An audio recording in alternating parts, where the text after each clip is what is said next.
بسم اللہ الرحمن الرحیم۔ یہ ہمارے سلسلے کی دوسری ویڈیو ہے جو حضرت آدم علیہ السلام کو زمین پر اتارا گیا اور کن کن حالات اور مشکلات کا سامنا کرنا پڑا۔ جن دوستوں نے ہماری یہ ویڈیو نہیں دیکھی، ہم ان کا لنک ہم نے اپنے ڈسکرپشن میں دے رکھا ہے، وہ پہلے وہ لے لے تاکہ آپ کو بہتر طریقے سے تمام ابتدائی واقعات کو جان سکے۔ آج ہم تفصیل سے اشیاء کا ذکر کریں گے جو حضرت آدم علیہ السلام کو جنت سے زمین کی طرف اتارتے وقت ساتھ عنایت فرمائی گئی۔ یہ جن کے حضرت جبرائیل علیہ السلام لے کر حضرت حاضر خدمت ہوئے۔ ایک روایت میں نقل ہے کہ حضرت آدم علیہ السلام کو جب جنت سے اترے تو ان کے ساتھ جنتی درختوں کے پتے تھے جن کو آدم علیہ السلام نے اس پہاڑ پر بکھیر دیا۔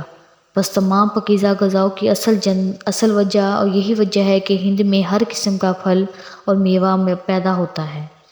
اور قسامہ بن زبیر اشری رحمۃ اللہ روایت نقل کرتے ہیں کہ جب حضرت آدم علیہ السلام کو توشہ کے طور پر جنت کے پھل عنایت فرمائے گئے تو پھر انہیں ہر چیز بنانا سکھائے گئے۔ بس تمہارے یہ تمام پھل جنت کے پھلوں سے پیدا ہوئے، فرق صرف اتنا ہے کہ زمینی آب و ہوا کی وجہ سے آپ اپنی حالت تبدیل کر جاتے ہیں، جبکہ جنت کے میوے گلتے سڑتے نہیں۔ ایک اور روایت ہے کہ جو کہ حضرت عبداللہ بن عباس رضی اللہ عنہ سے مروی ہے کہ جب حضرت آدم علیہ السلام کے ساتھ جنتی ہوا تھی جس کا تعلق جنت کی درختوں اور وادیوں سے جڑا ہوا تھا، اس کی وجہ سے جنت کی خوشبو دنیا میں آتی تھی، لہٰذا دنیا میں موجود تمام خوشبوئیں جنت کی ہوا کی وجہ سے ہیں۔ آپ علیہ السلام کی دنیا میں تشریف لاتے وقت آپ علیہ السلام کے ساتھ حجر اسود بھی نازل ہوا جو اس وقت برف سے زیادہ سفید تھا۔ عصا موسمی جو جنت کے درخت ریحان کی لکڑی کا تھا، اس کی لمبائی 10 ذراع تھی، یعنی موسیٰ علیہ السلام کے قد کے برابر۔ یہ بھی ان نازل ہونے والی چیزوں میں سے ایک تھا۔ اس کے علاوہ درختوں میں سے نکلنے والی گوند، اس کے بعد لوہے کے سیل، ہتھوڑا اور چمٹا بھی نازل ہوا۔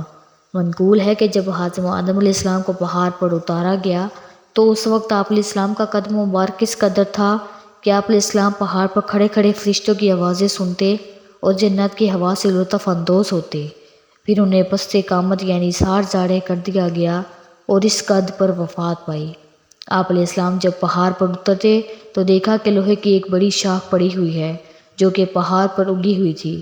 آپ علیہ السلام نے جب ہتھوڑا بھی دیکھا تو فرمایا یہ دونوں ایک ہی جنس ہیں۔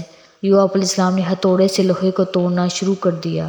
جب شاخ کمزور ہو چکی تو آپ علیہ السلام نے آگ جلائی اور اسے گرم سرخ کر دیا۔ بعض روایت میں ہے کہ حضرت جبرائیل علیہ السلام کو آگ لے کر آئے تھے یا 2 پتھر لائے تھے جن کو رگڑ کر آگ جلانے کا طریقہ بتایا گیا۔ اور یوں بھی ہے کہ حضرت جبرائیل علیہ السلام نے آگ کو پکڑا ہوا تھا اور جیسے ہی حضرت آدم علیہ السلام نے آگ کو ہاتھ لگایا تو جل گیا۔ پوچھا اے جبرائیل یہ کیا ماجرا ہے؟ جبرائیل علیہ السلام نے کہا اب آپ علیہ السلام سے جنتی لباس اتر چکا ہے، اس وجہ سے آپ علیہ السلام کو آگ کی تپش بھی محسوس ہوگی۔ واللہ اعلم۔ البتہ آپ نے آگ کی مدد سے لوہے کو پگھلایا اور ہتھوڑے کی مار سے ایک چھڑی بنائی جو کہ انسان کی صنعت کاری کا پہلا شاہکار ہے۔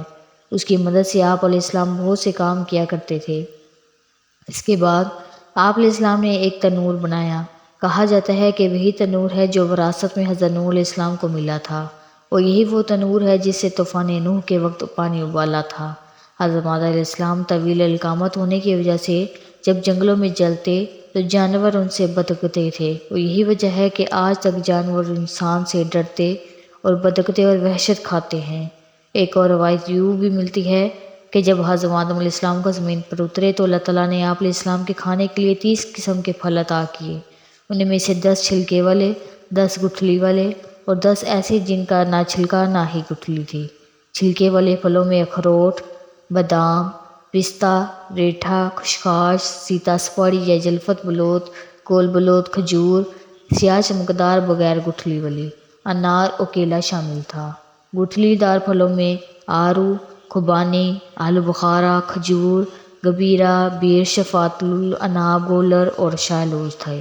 اور ایسے پھل جو چھلکوں اور بغیر گٹھلی والے تھے ان میں سیب، بہی، ناشپاتی، انگور، شہتوت، انجیر، لیموں، کھرنوب، ککڑی یعنی کھیر اور تر اور خربوزہ شامل تھے۔ ابھی آدم علیہ السلام کو زمین پر کچھ وقت ہی گزرا تھا کہ آپ کو بھوک محسوس ہونے لگی، جس کے بارے میں التجا آپ علیہ السلام نے اللہ تعالیٰ کے حضور کی، جس پر حضرت جبرائیل علیہ السلام نے گندم کے 7 دانے لے کر حاضر خدمت ہوئے۔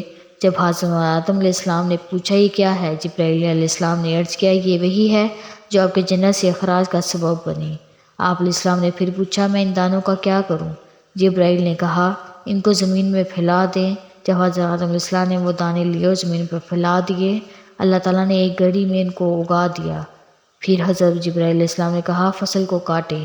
پھر فصل کو کاٹا گیا، پھر کہا اس کو جمع کریں، پھر اپنے ہاتھوں سے رگڑیں۔ حضرت آدم علیہ السلام نے ایسا ہی کیا، پھر پھونک مار کر اس کے بوسے اڑائے اور باقی صرف دانے رہ گئے۔ پھر اس کے بعد حضرت جبرائیل علیہ السلام نے آپ کو 2 پتھروں کے پاس لائے اور ایک پر دانے رکھ کر دوسرے پتھر سے پیسنے کا بتایا۔ حضرت آدم علیہ السلام نے دانوں کو پیسا، پھر ان سے آٹا گوندا، آگ جلائی اور اس پر روٹی بنائی۔ یوں یہ آگ پر تیار ہونے والی سب سے پہلی روٹی تھی۔ ناظرین، تاریخ طبری میں ہے کہ اللہ تعالیٰ نے فرمایا مجھے میری عزت کی قسم میں تمہیں ضرور زمین کی طرف اتاروں گا جہاں تم زندگی میں پھر تلخیاں اور مشقتیں برداشت کرو گے۔ پھر انہیں زمین کی طرف اتار دیا گیا۔ اس سے قبل وہ جنت میں فراخی کے ساتھ کھاتے تھے، مگر اب انہیں ایسی جگہ اتار دیا گیا جہاں کھانے پینے کی اشیاء کی فراگی نہ تھی۔ پھر اللہ تعالیٰ نے انہیں لوہے کی صنعت سکھائی اور کھیتی باڑی کا حکم دیا۔ انہوں نے زمین کو تیار کیا، کھیت بویا، پھر اسے سیراب کیا، یہاں تک کہ اس کی فصل کٹنے کے وقت کو پہنچ گئی۔ پھر بالترتیب اسے گایا، چھپایا، پیسا، گوندا، پھر روٹی بنائی، پیسا، پھر اسے گوندا، پھر روٹی بنائی اور تب کھائی۔ یہ سب کچھ اللہ تعالیٰ نے سکھانے سے انہیں معلوم ہوا۔ دوستو، اس وقت تک حضرت آدم علیہ السلام کی زمین پر اترنے کی ملاقات نہیں ہوئی تھی۔ ان کی زمین پر یہ پہلی مشکلات تھی جو بہت ہی مشکل تھی ان کے لیے یہ، پر انہوں نے یہ سب کچھ کیا۔ مفصل حالات میں ہم آئندہ ویڈیو میں پیش کریں گے۔ اللہ پاک ہمیں علم دین سیکھنے اور اس پر عمل کرنے کی پوری توفیق عطا فرمائے۔